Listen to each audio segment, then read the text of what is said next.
పచ్చని చిలుకలు తోడుంటే పాడే కోయిల వింటుంటే భూలోకమే ఆనందాన్ని. అమ్మ మొత్తుకుంటుంది హైదరాబాద్ అంటే పోదాం నాడు. అరే ఎప్పుడు వచ్చా మీ అమ్మ అట్లానే మొత్తుకుంటుందిరా. అరే వారం రోజుల నుంచి పని పోతుంది పైసలు పోతున్నాయి అని మొత్తుకుంటుండాడు. చెప్తే ఇంటలేదు అమ్మ. అరే ఇంకా 2 రోజులు అయితే చేతికి పంట వస్తుంది అప్పుడు పోదాం. 2 రోజులు అంటే మన నా మరదలతో మస్తు ఎంజాయ్ చేసుకోవచ్చు. కానీ అమ్మ మొత్తుకుంటది. అమ్మ నా వల్ల కాదు. అరే డాడీ అమ్మ మొత్తుకుంటుండాడు పని పోతుందని. నువ్వు రా ఫస్ట్. టమాటా 310 రూపాయల కిలో అయిందంట. నా పొలంలో మనకు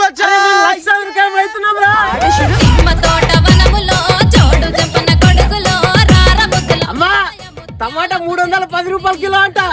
మన తోటలో మస్తు టమాటాలు ఉన్నాయి. అయితే ఈరోజు నా మరదలతో సెట్.